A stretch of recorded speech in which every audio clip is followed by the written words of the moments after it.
From claims of healings and visions to the world's most inexplicable events, whether you're a believer or a skeptic, the truth is always worth the hunt. EWTN Radio presents The Miracle Hunter with Michael O'Neill. Welcome to the Miracle Hunter radio show on EWTN Radio. This is Michael O'Neill. I'm the Miracle Hunter. We've got a great show ahead for you today. And one of the big feast days in our Catholic Church, especially amongst miracle-minded Catholics, is that of Our Lady of Fatima. On May 13th, we celebrate the anniversary of those apparitions that we might call the gold standard of Marian apparitions, Our Lady of Fatima. We're joined today by the Executive Director of the World Apostolate of Fatima. That's David Carollo. He'll be sharing his reflections about this special day years ago, and also how his new shrine, his shrine celebrates for that feast day coming right up.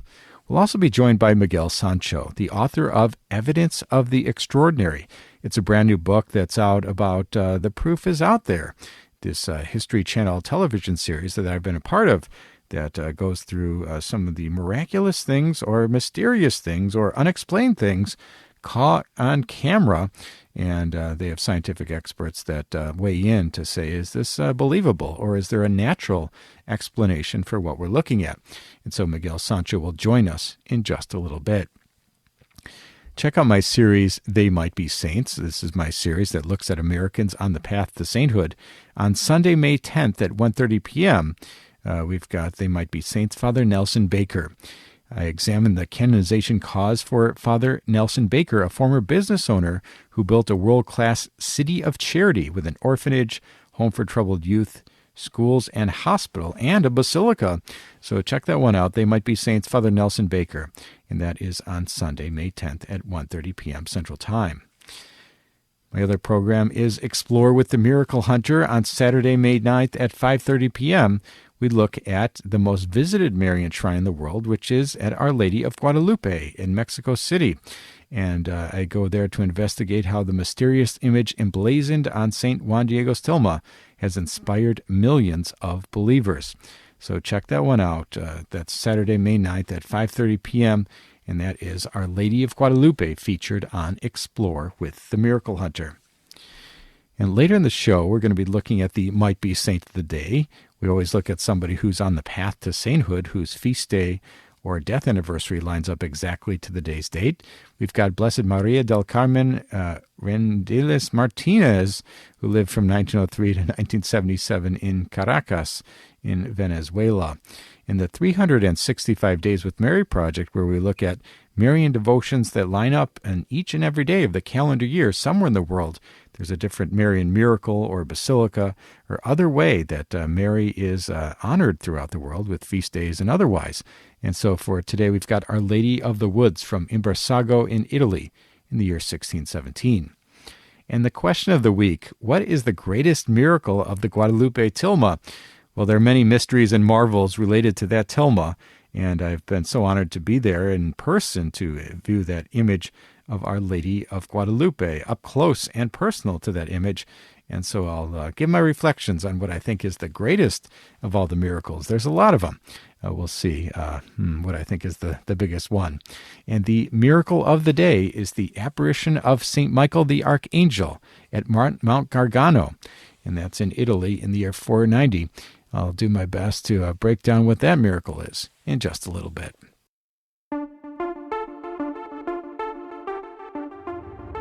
Let's take a look at the miracle news. We do this every week where we try to give you a miracle story that's happening somewhere in the world, and people connect to the Facebook page of The Miracle Hunter, and on there I post all the news items that come my way as far as miracles happening around the world and those things that relate to miracles, and sometimes they're big stories and sometimes they're small ones, but they're all remarkable in some way or another.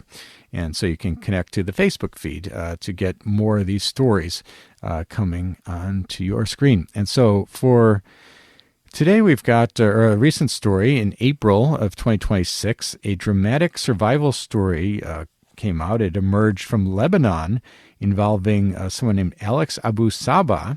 He was a young man who endured a devastating car accident that left him with life-threatening injuries, and the crash reportedly occurred on April 12, 2026, along a mountainous highway outside Beirut, where the vehicle lost control and collided with a barrier before overturning multiple times. And emergency responders, they gave some descriptions of this scene. They called it catastrophic, and they said that the car was nearly unrecognizable due to the impact. And Abu Saba was rushed to a major hospital in Beirut, where the doctors quickly determined the severity of his condition, and he had sustained 15 fractures to his jaw, multiple broken ribs, and internal trauma of various sorts, significant though, placing him in critical condition. And surgeons performed a series of complex operations over several hours, working to stabilize his breathing, reconstruct his jaw, and prevent further complications. And at one point, his survival was considered highly unlikely, and he was placed under intensive care with around-the-clock monitoring. And over the next weeks, his recovery began to defy expectations. So despite all these injuries and the extent of them all, Abu Saba gradually regained consciousness and started responding to treatment.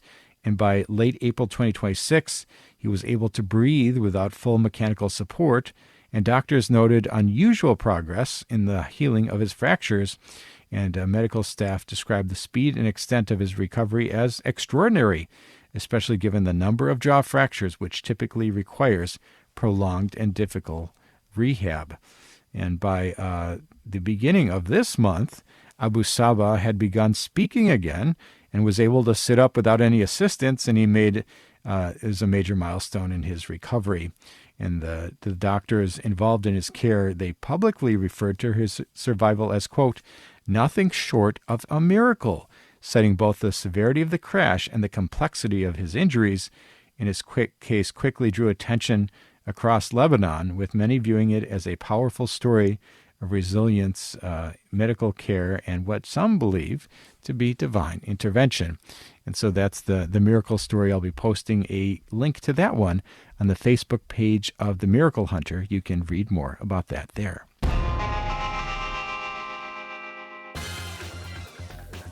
Let's take a look at Catholic Pub Trivia. We do this every week, where we ask a trivia question and give out a prize to an emailer who writes in the fastest with the correct answer. And last week we had the question, we talked about St. Catherine of Siena in the interview from last week.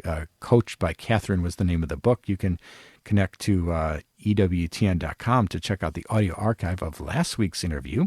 And we asked the question during the Catholic Trivia questions, which pope did Catherine of Siena famously persuade through a series of letters and personal diplomacy to return the papacy from Avignon to Rome in the year 1377?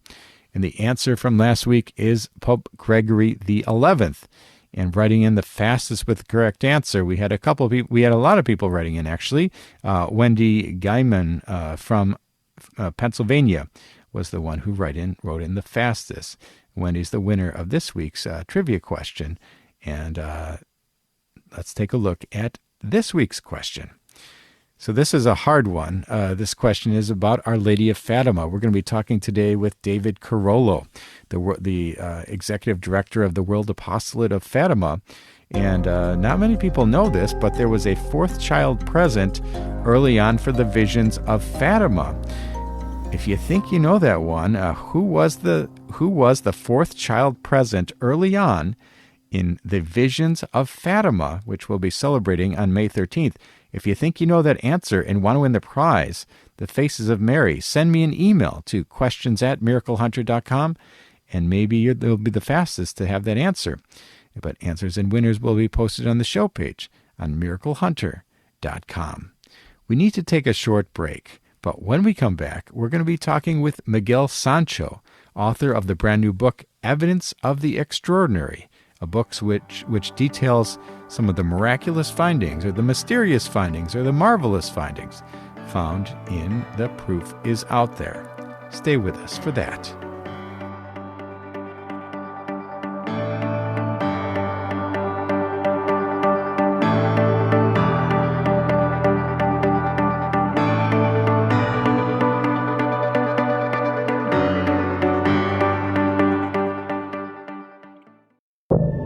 Now, back to the Miracle Hunter on EWTN. Here's Michael O'Neill. Welcome back. You're listening to the Miracle Hunter radio show on EWTN Radio. This is Michael O'Neill. I'm the Miracle Hunter. People who tune into the television series The Proof is Out There on History Channel will see that once in a while I pop up on that show giving some reflections on some of the things that are potentially miraculous that have been caught on film. Don't necessarily always give my opinion saying that things are truly miracles, but they're always worth talking about, and I think they have a big impact on the believers who experience these things. Well, I'm so excited to be joined on this show today by the executive producer of that show. The Proof is Out There on the History Channel. He's got a brand new book, Evidence of the Extraordinary, in which he details some of the findings from this show. The Proof is Out There. And the things that he uncovers are remarkable. And we're so grateful to be joined again. Welcome back to the show, Miguel Sancho. Michael, it's great to be here. Great to hear your voice. I always feel like I spend a lot of time with you, even though I don't, just because I see you and your interviews that we edit into the show all the time. So I feel like we have a closer personal relationship than we probably do. But you I have that same feeling too when I'm doing editing and I'm just seeing hours and hours of a person. I definitely feel like I've gotten to know them. But it's been a great honor to be a part of this series, The Proof is Out There. And I was so excited that you came out with this book, Evidence of the Extraordinary, which kind of details some of the explorations that are found in this book and the television series that we've been doing for a few years now. And so for people who aren't familiar with The Proof is Out There, what types of things do you dig into? Thank you. Yeah. So the show, which has now been on the air for 6 years, going into its sixth season, wow. The premise of the show is that in the age of the smartphone and the trail cam and the security camera, there's literally, billions of phones out there. And a lot of the time, they're recording what people believe to be anomalous phenomena of one kind or another. And I'm sure your audience will not be surprised to know that many of people think that they've seen a UFO, or they might have seen Bigfoot, or they might have seen a ghost. But also, and the ones that I find some of the most interesting, are people who believe that they've documented in one form or another miracles. And we see that, again, all throughout social media and discussions of the holy and the divine and the supernatural. The question of whether or not a given odd phenomenon is truly miraculous is fascinating and prompts all sorts of interesting discussion and analysis. And you've been so helpful with that for a number of reasons, one of which is you have this great engineering background that you apply to this stuff. And I think you demonstrate that, just because you're practicing your faith from a religious and theological perspective doesn't mean that you left your critical facilities at the door, doesn't mean that you're just engaging in superstition or that you have an anti-scientific or anti-enlightenment posture here. One of the heroes of the book is Blaise Pascal, the brilliant French mathematician, philosopher, and theologian who wrote extensively about Christianity and his faith throughout his life, especially the end of his life, and at the same time made massive and important and enduring contributions to Enlightenment, science, math, and philosophy. So that's what we try. Those are the footsteps in which we're trying to kind of tiptoe respectfully and humbly as we take these videos that have inspired and convinced a lot of people and really kick the tires on them, right? And give them, the proper scrutiny, respect, of course, and hospitality to, more kind of otherworldly explanations, but nevertheless really put them through the ringer in terms of our analysis and determine what we can really say about them. Absolutely. We're talking today with Miguel Sancho, author of the brand new book, Evidence of the Extraordinary. And this is a book which details some of his findings for this series, The Proof is Out There, a program that I've been honored to be a part of. And as you mentioned, Miguel, when we talk about things related to people's experiences. Being caught on film is amazing, but we have to use scientific scrutiny. And of course, we have to leave ourselves open to the possibility of miracles. So there's a little bit of a fine line or a tiptoe that goes back and forth there, where we have to give proper attitude to both sides of the equation of possibility. And I think that in your book you have a chapter dedicated to signs and wonders. And I was grateful to be mentioned in this chapter, of course. And in this chapter, you talk about some of the various things that were encountered on the show. And I think very typically we'll see cases of pareidolia, which is this fancy Greek word which refers to people seeing things, whether it be an angel in the clouds or otherwise, or most famously, the Mary on a tortilla. I think that's the famous case of pareidolia for Catholics. But talk a little bit about some of the things that religious-minded people might encounter when seeing the show and reading the book, Evidence of the Extraordinary.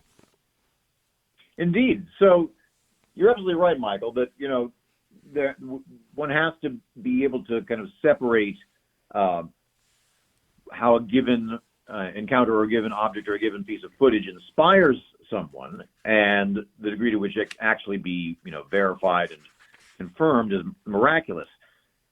There's a famous case, of kind of a Marian apparition that is referred to as Our Lady of Clearwater, yes, which took place in Clearwater, Florida. And basically a very striking image that would be hard to confuse for anything but the Virgin Mary appeared in the side of an office building in Clearwater, Florida. So that was back in 1996, and it attracted all sorts of local media attention, and literally thousands of people came to observe this phenomenon.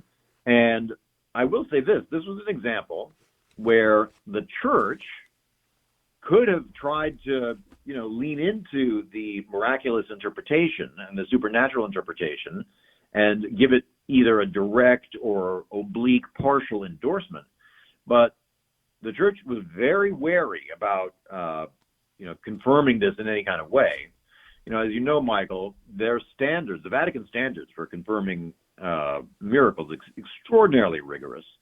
And in this case, the bishop of the local archdiocese, in fact, encouraged people to be skeptical rather than run into the supernatural explanation. Now, that doesn't mean that it didn't inspire lots of people and continues to this day, but ultimately, I think the conclusion there was, as was the conclusion of our experts, that it was a corrosion of the glass coating on the window that had been in part triggered by some faulty sprinkler systems inside that had gone off and caused some interior water damage. That's right. I remember that. It had some pretty good scientific analysis in that episode, and yeah, I think that's true. And we also commented on that the church doesn't necessarily comment on miraculous images. We have Our Lady of Guadalupe, which that image in Clearwater looked a lot like, in Our Lady of Absam and Our Lady of Las Lajas. But by and large, these images where people see images in trees or in clouds or otherwise, the Vatican doesn't get involved too much in giving a positive judgment on this, and they'll typically rule things out where they can. So I thought that episode handled it quite perfectly, giving the scientific explanation and the way that the Vatican analyzes these things. So in your book, Evidence of the Extraordinary, you detail this as well. And we've been talking today with Miguel Sancho, the author of this brand new book, Evidence of the Extraordinary. And you also cover other aspects related to faith in the book in this one of these initial chapters, Signs and Wonders.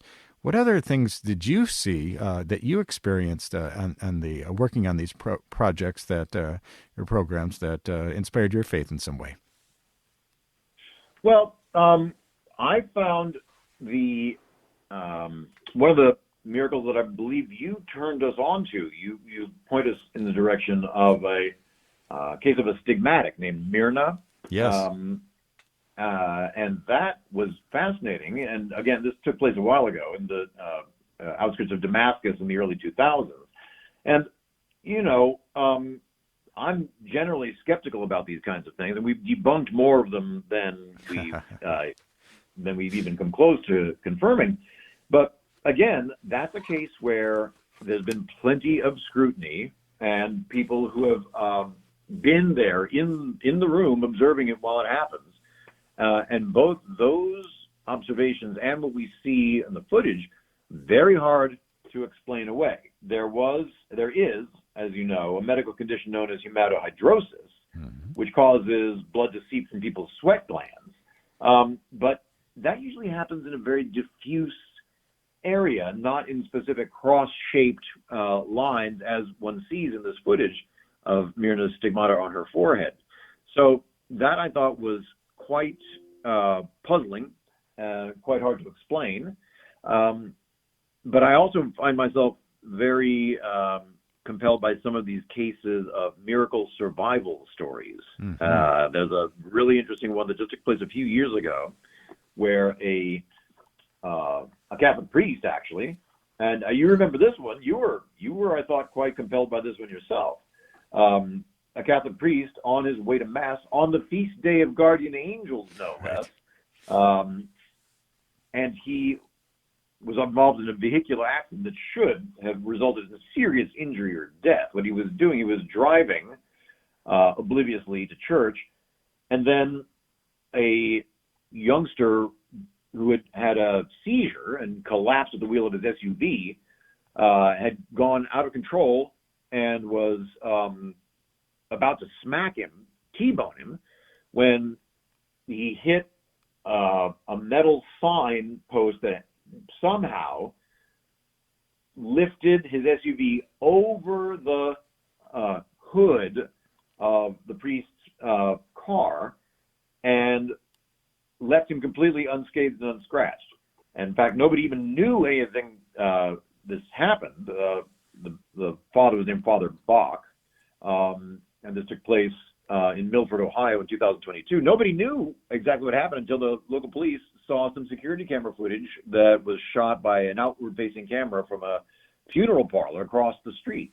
It's really amazing footage, and not only were you compelled by it, but one of our world-renowned physicists on the show, Michio Kaku, was not shy about using the M word in that case.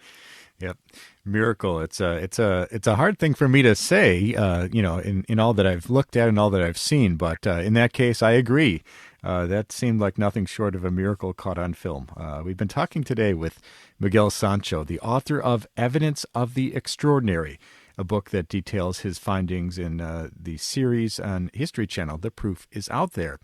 And for those people who are interested in this and these things that are adjacent to this, we talk about this religious phenomena, but there's other things out there that are mysterious. What is your hope for people who pick up the book, Evidence of the Extraordinary, that they learn or that they opened up their mind and heart to? Great question. My mission for this book is very basic, which is to try to get people to read more books. I myself have found that over the years I've been becoming more and more addicted to screens. So any opportunity, any motivation to read an actual book is something I strongly encourage. And this book is primarily supposed to be fun. It's supposed to just kind of introduce people and give them a layman's knowledge of a wide variety, a wide kind of eclectic collection of different kinds of anomalous phenomena that include, of course, miracles, but everything from UFOs to Bigfoot and sea creatures and superhuman powers and ghosts, all that stuff that has really, captivated people and puzzled people and some experts, from time immemorial.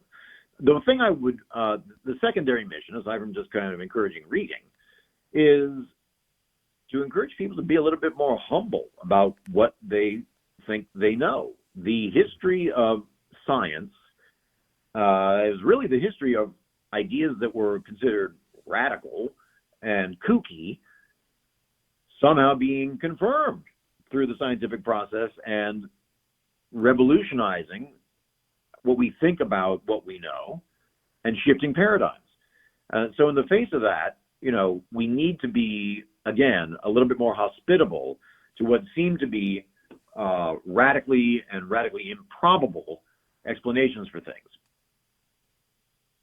Wonderful. And as a Catholic yourself, how has this process of digging into miracles and the mysterious and the marvelous, how has it affected your faith? Well, thank you for asking. I mean, I think one of the things that you bring to the show, Michael, is that you constantly remind us that from your perspective, a phenomenon, an event, to be truly considered miraculous can't just be improbable or impossible and beneficial in some way. It has to have a faith component, right? It has to inspire people to, practice their faith more, or spread the faith, or somehow, get a little baby step closer to God in some way. Right. And so for me, that's kind of what I look for. I'm a big fan of first century history, and I studied the historical Jesus a lot in my spare time. I was just in Jerusalem actually producing a program, a separate documentary about the miracle of the resurrection and the mystery of Easter. And one of the things that I've found in the course of doing that work is that things in the Bible are not that easy to just write off. The resurrection in particular is not the easiest thing to simply dismiss if you accept a handful of the main facts that most people accept. So that's been really transformative for me. And I think, again, most people need to accommodate, even the skeptics, that there very well may be more to the world than just this materialist interpretation and a humanistic interpretation of how we interact with each other. Very well put. Well, we've been so grateful to you, Miguel Sancho, author of this brand new book, Evidence of the Extraordinary, for joining us on this week's show, talking to us about this new book based on some of the findings from The Proof is Out There. Thank you so much, Miguel, for joining us on today's program. Thank you, Michael. Thank you for having us, and thank you to your audience for giving us a little of your time. Thank you. And that was Miguel Sancho talking to us about Evidence of the Extraordinary. It's a fun book. It's an incredible book that digs into so many different things, faith-wise and otherwise, that I think people are going to be absolutely awestruck by some of the things that have been captured on film and analyzed by expert scientists. It's been an honor to be a part of the project, and The Proof is Out There, and I encourage people to check out the book, Evidence of the Extraordinary. We need to take a short break, but when we come back, we're going to be looking at the question of the week. What is the greatest miracle that's been reported with the Guadalupe tilma? It's a tough one. I'll do my best and answer that one in just a little bit. Stay with us for that.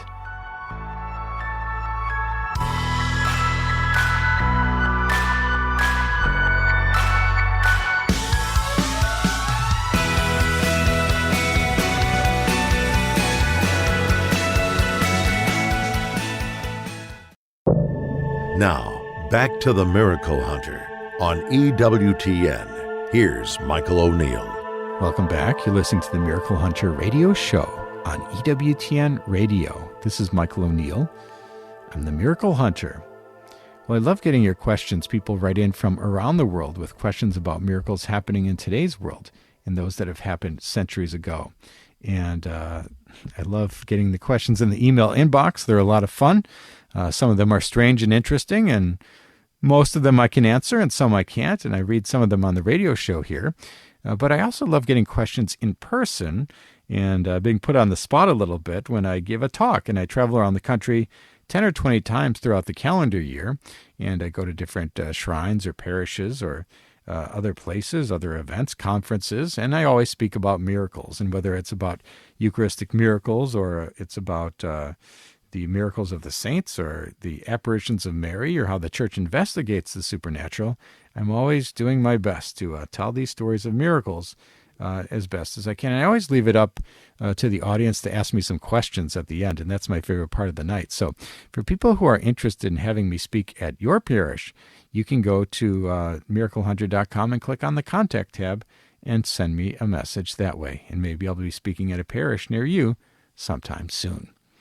And so the question of the week this week is a good one. Dear Miracle Hunter, what is the greatest miracle of the Guadalupe tilma? Thank you, Dominic. Well, thanks, Dominic, for that question. And for those people who don't know what we're talking about here, we're talking about the cloak or the garment of Saint Juan Diego. Of course, he's the person born in 1474 around Mexico City, who on December 9th, 1531, had a vision of Mary and then was given this gift of his tilma being emblazoned with the image of Our Lady of Guadalupe, which he then showed to the bishop-elect there in Mexico City, and that went on to be known as Our Lady of Guadalupe. And there's been so many different mysteries and marvels related to Our Lady of Guadalupe, one of those being documented in my television program, which is called Guadalupe Mysteries. And I outline all the most miraculous things that are attributed to that tilma, that cloth, that cloak, that has the image of Our Lady of Guadalupe. And so the question is, what is the most miraculous of all those things? And there are many things that we could point to, and I think that we talk about some events like the nitric acid spill, where somebody was cleaning the frame of Our Lady of Guadalupe and spilled nitric acid, a caustic substance that should have eaten through the tilma, and it didn't. And that's perhaps remarkable. Of course, it's remarkable. And then we can also talk about some of the other aspects of the tilma, but perhaps I find the most remarkable is the long-lasting nature of the tilma. And so, and I think that, things like a star pattern being found on the tilma that lines up to the star pattern from December 12th, 1531, that is truly amazing. And we also talk about things like the musical notes being found in the markings, the stars on the tilma. They line up in such a way that people have been able to play a musical composition from that tilma. Truly amazing. Or the eyes on the tilma. This Dr. Jose Aste Tonsman was the one who went and microscopically looked into the eyes, and he pointed out what he believed to be reflections of the scene of Juan Diego showing the tilma to the bishop-elect, including a family who was also there witnessing this scene. That's seen in the eyes of the tilma. So truly amazing things. And I think that there are other aspects to the tilma, the pattern of the stars, the pattern of the volcanoes that different people have pointed to, the golden mean, you might say, the proportions of the tilma are also remarkable. But perhaps most amazing and most scientifically verifiable, we might say, it relates to the long-lasting nature of the tilma.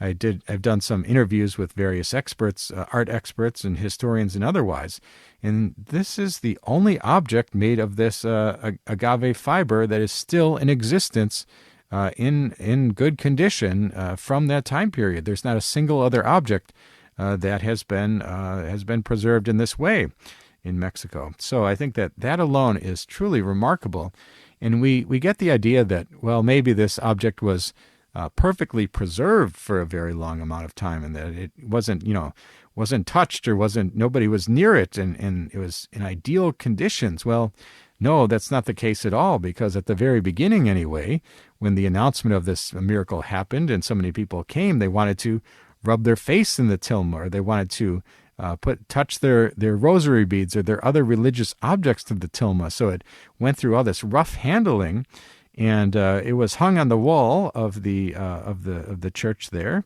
and it was subject to the smoke of candles lit beneath it for a very long period of time. Eventually, they put it under protective glass, but in those beginning years, I would say that it was not treated very gently.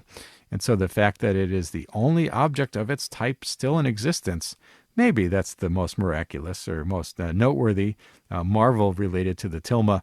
But like I said, there's many, many different things that point to people's fascination and interest in this object. And people can learn all the details if they search on Google for Guadalupe Mysteries EWTN On Demand, and you can watch it online for yourself. And you have all those different aspects of the tilma that I point out that I find to be remarkable. Let's take a look at the 365 Days with Mary project. We do this every week, where we talk about the Marian devotion of the day as it lines up each and every day to the calendar year. And for today's date, May 9th, we have Our Lady of the Woods from Imbersago in Italy in the year 1617. And the story goes that 3 shepherds, one named Peter, saw the Madonna near a large chestnut tree. Then they testified that the apparition rose up and disappeared into the sky. They were believed because the chestnut was found full of fruit. In 1632, a chapel was erected at the apparition site, and they were replaced by a real church in 1677. This sits an image called Madonna del Bosco, the Our Lady of the Woods. In 2 years before this occurrence, some had seen in the same place a lady bathed in light, hovering on top of the chestnut trees, and they heard beautiful songs come from the spot of the apparition. And that is Our Lady of the Woods from Imbersago in Italy. For more information on this fascinating devotion, or any of the hundreds of other Marian devotions from around the world, you can connect to 365dayswithmary.com, pick up the book, or download the free app from the iOS App Store, 365 Days with Mary, Marian Calendar. Let's take a look at the miracle of the day. We also do this every week, where we try to find a miracle that happened on the day's date in some year in Catholic history.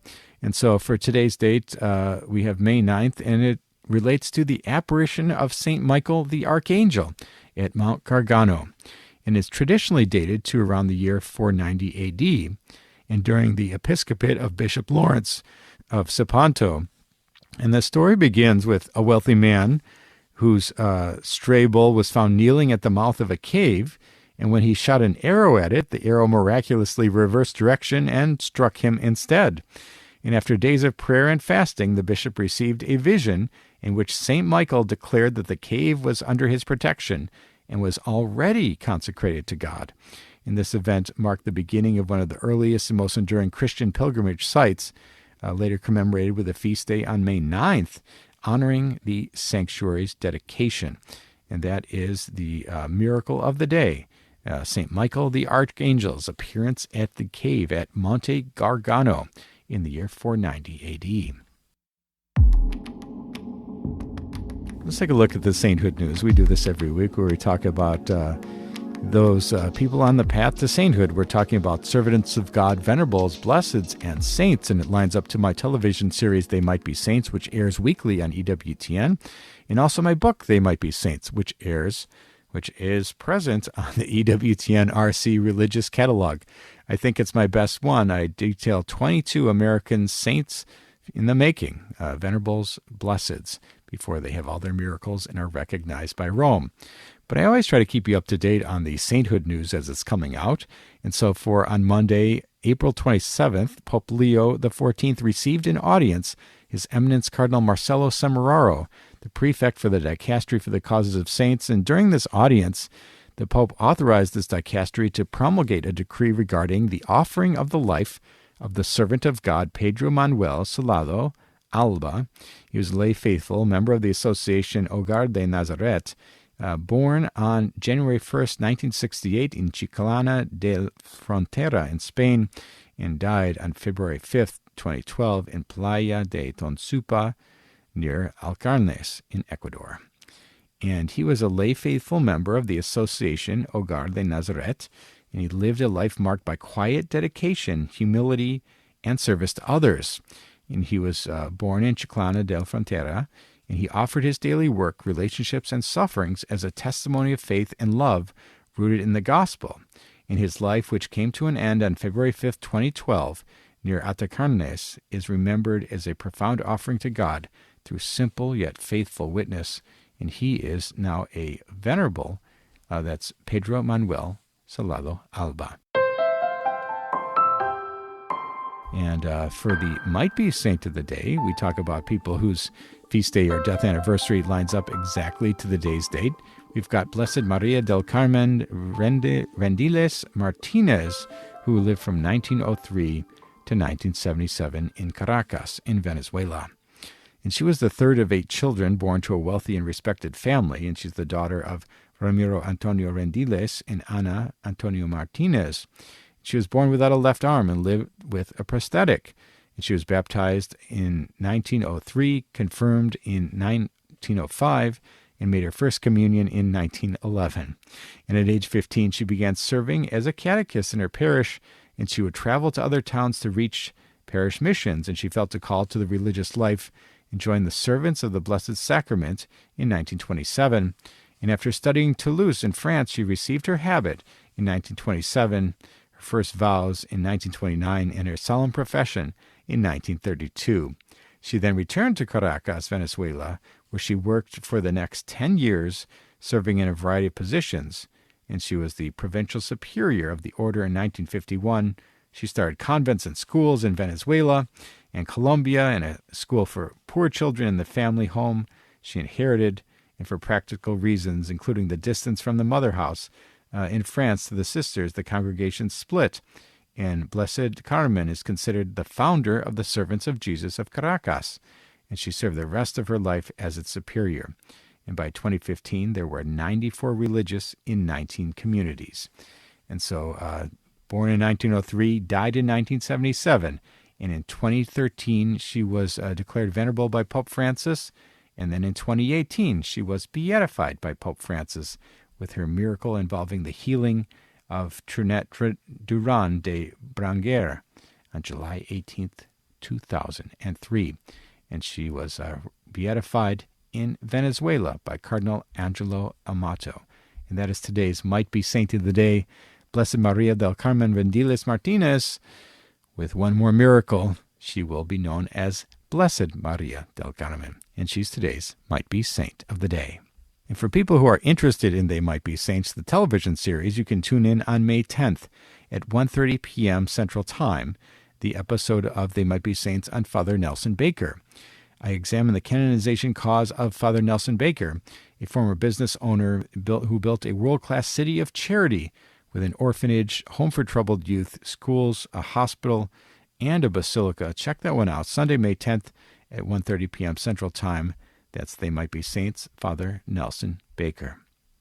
We need to take a short break, but when we come back, we're going to be talking with David Carollo, the Executive Director of the World Apostolate of Fatima, about the upcoming feast day of Our Lady of Fatima. Stay with us for that.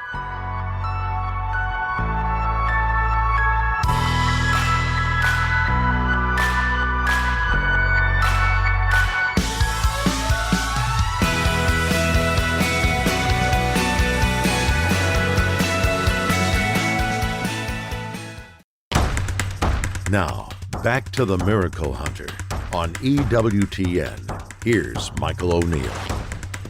Welcome back. You're listening to the Miracle Hunter radio show on EWTN Radio. This is Michael O'Neill. I'm the Miracle Hunter.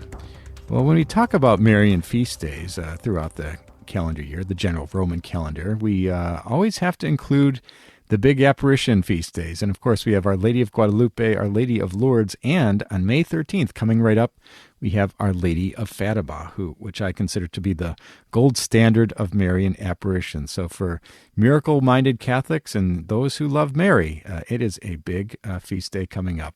And we're so excited to be joined today by David Carollo, the Executive Director of the World Apostolate of Fatima, the Blue Army, and he's here with us ahead of that feast day to get us ready for that. Thank you, David, for joining us on today's program.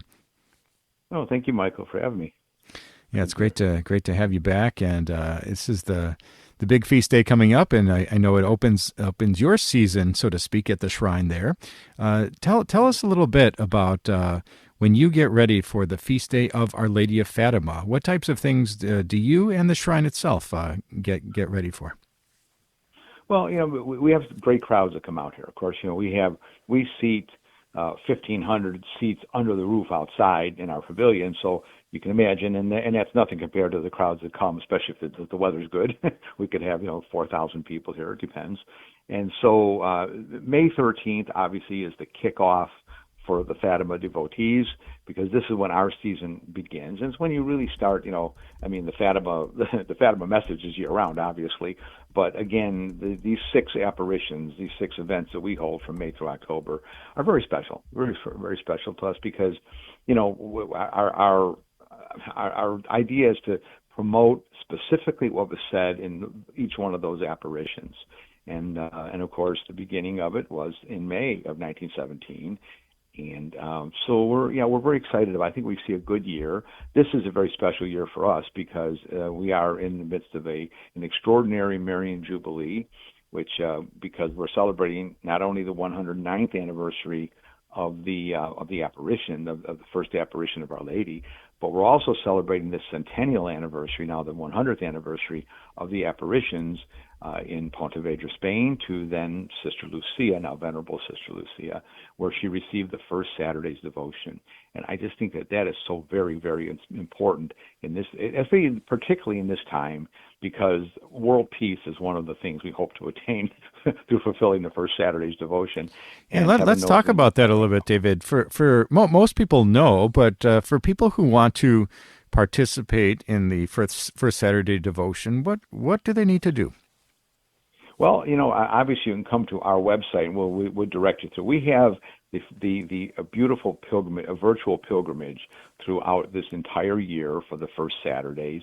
And if you go to our website, bluearmy.com, it's right there. It's a beautiful pilgrimage that virtually the different places of Sister Lucia and the children to bring you into the spirituality of that devotion. The first Saturday's devotion is so very important because, and if you recall, Michael, you had me on the show last December 10th when we were in Pontevedra, Spain, right, celebrating that actual anniversary, right. And it was very special to be there for part of it.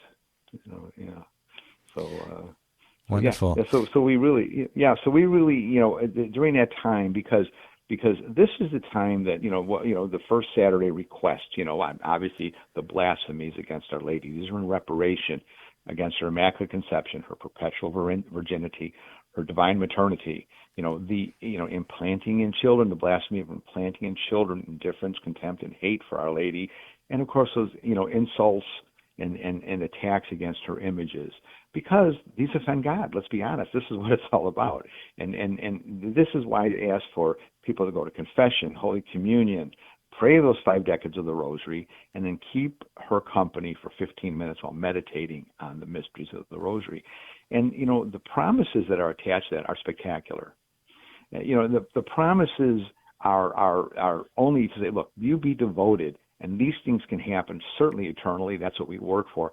But beautiful things can happen on in this world. And I think, many holy people, St. Carollo Acutis, for example, he told his mother that in a dream, soon after Sister Lucia died, that she appeared to him in a dream and told him that the first Saturday's devotion could change the entire world. Now that's from a saint. These are two saintly.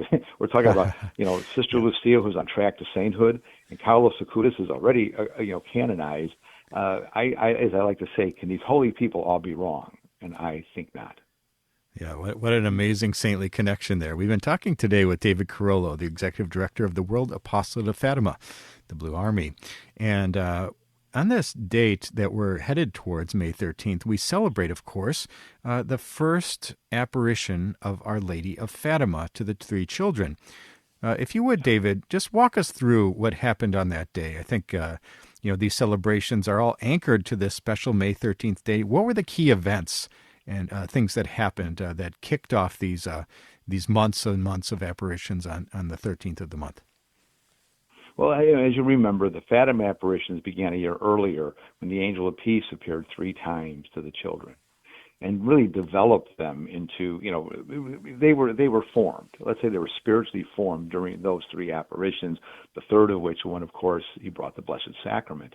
So when they now move forward to May, and now now the Lady appears to them, all right, and is bringing them, to understand this is the mission.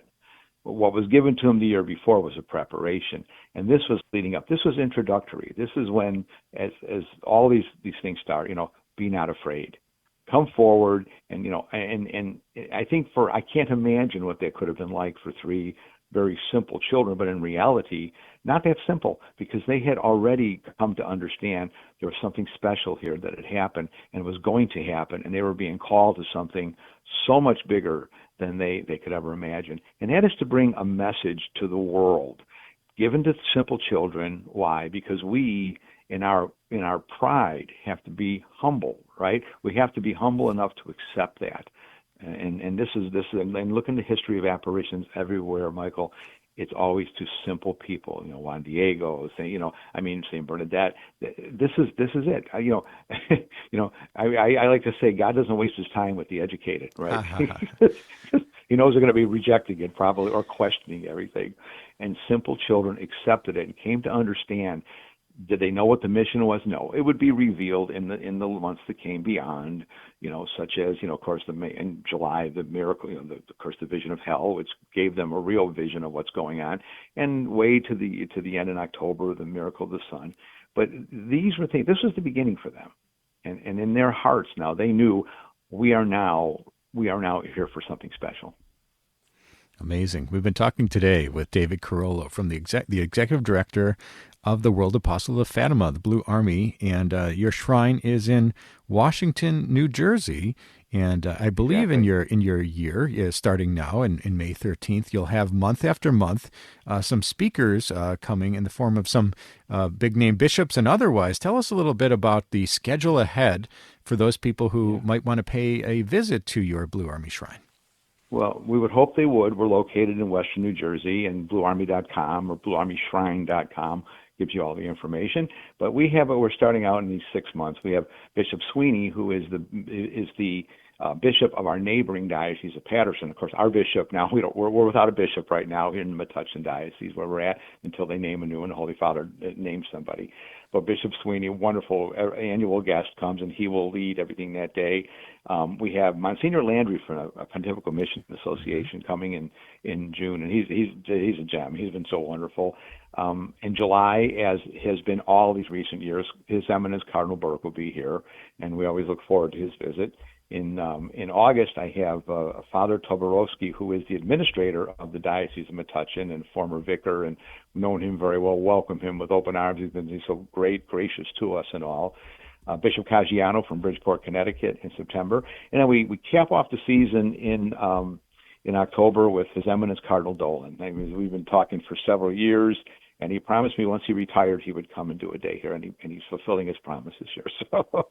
So we're looking forward to having His Eminence here. But these are great events. And on top of that, we have great things like Portuguese Day, where they do the big walking pilgrimage from there, and they come here on Memorial Day. We have the Hispanic Cursillo groups that come. We have several different Filipino groups, some Haitian groups. It really is a cross-section of people that come to this shrine, and they all have a common thing. They do have a great devotion to Our Lady of Fatima. And we Beautiful. Accommodate, obviously, we welcome them and accommodate that for there are special days for us here at the shrine. Wonderful. And for those people who haven't yet been to your shrine, in addition to hearing some of these wonderful speakers who will be speaking at these anniversary events throughout the upcoming months, what types of things do people experience when they're at your shrine? Well, I mean, I think we have had so many great people here over the years, notable people, Mother Teresa of Calcutta, Mother Angelica, when she was just founding EWTN back in the 80s. These are people that have just left their mark on this place, okay? I can't tell you, numerous bishops, cardinals, priests, lay people, sisters, so many that have just live the faith in their hearts so strongly that I think, Michael, it just leaves such an impression on people when when there's, when these events are going on. And I think that's really what it is. They inspire people to be better. They inspire people to be holy, by their holiness and by what they're doing. Of course, Mother Angelica. I mean, look out what she inspired. Okay, just by doing something that no one ever thought she could do. And I think that's the type of Mother Teresa, this lady of very little stature, and look what she accomplished in the world, and as God, her missionaries of charity are everywhere, and people see that, and then they feel it. They feel and they understand it, and they want to do more. They want to become holy, and that's really what it comes down. And that's why, our events, if you can make it here, it's a beautiful thing. But all of our events are televised on the network here on EWTN, our big events on those days, and either in real time or delay, depending on the schedules. And I just think we get great response from that. And I really want people to benefit, who are away from here, to benefit by what we who are here experience it do. Wonderful. And of course, we have this big feast day coming up on the 13th. What is your hope for people who get re-engaged with Our Lady of Fatima, to learn more about her, or to learn to love her in a new way? What is your hope on this anniversary coming up? Well, Michael, and the world is a mess. We know that. Okay, you don't even have to turn on the news to know that. I mean, it is what it is. It's because people are not of God, right? To instill in their hearts the heart of Mary. I mean, that's really what it's all about. That we would want to become like her. Okay, so why do we have saints? Why does the church? Because the saints in heaven, they don't need our prayers. Let's be honest, we need them, and they are an ideal for who we are, what we should be, and I think that's what it's all about. We want people to understand and get into the heart of Mary. We are the Blue Army. We are a silent army on its knees. That's how our founder described it, to work into the heart of Mary. And that's really what you want to become. You want to become what is most pleasing to God, and that is a heart that's open to what he wants of us. And that's what we hope for. We really hope that people will attain the kind of grace to move forward in their sanctity. Starting with us, we have to do it, and it's a struggle when you're right in the middle of it sometimes. But that's the whole point, so that we can work out our salvation here in a beautiful way, and then help bring others, because that's what it's all about. You're not there to help bring others to it. The Fatima message, you pray for the conversion of sinners, and you start with yourself. That's really what it's all about. Wonderful. And for people, again, who want to check out your shrine, find out about these events coming up, and perhaps pay a visit, what is the best place for people to go to learn more? Our websites, bluearmy.com and bluearmyshrine.com, a little more specific about shrine things. And it's all there. And again, our first Saturday virtual pilgrimage, the pilgrimage passport is based on the passport as if you were to go to Santiago, and you get in there, follow that. Even though we're into the season already, it's a beautiful thing. Become part of it. Join us. And the Blue Army Pledge, which is on there, which in 1947 was developed by our founder and Sister Lucia, where 20 million people worldwide have signed that pledge to live in accord with the message of Fatima. And I think, Michael, I mean, it may sound simple, but, the most complicated answers are really simple, and that is turning to God and asking for him to bring us to where we need to be, and we do it through the intercession of Our Lady. Very well put. Well, we're so grateful to you, David Carollo, the Executive Director of the World Apostolate of Fatima, for joining us on today's program, and we wish you a happy early feast day of Our Lady of Fatima. Thank you, Michael. Thanks for having me. God bless. That was David Carollo. Check them out, the Blue Army, and visit that shrine in New Jersey. An absolutely amazing thing, and we're entering the season of Our Lady of Fatima starting next week on May 13th. And that's all the time we have for today's show. If you missed any of this episode or want to catch up on past episodes, you can go to EWTN.com/radio, check out the audio archives, or download the free EWTN app. I'd like to thank our guest today, David Carollo from the World Apostolate of Fatima, and Miguel Sancho, the author of Evidence of the Extraordinary. Check out my series, Explore with the Miracle Hunter, on Saturday, May 9th at 5:30 p.m., We've got the most visited Marian shrine in the world is Our Lady of Guadalupe, and I go there to investigate how the mysterious image emblazoned on St. Juan Diego's tilma has inspired millions of believers.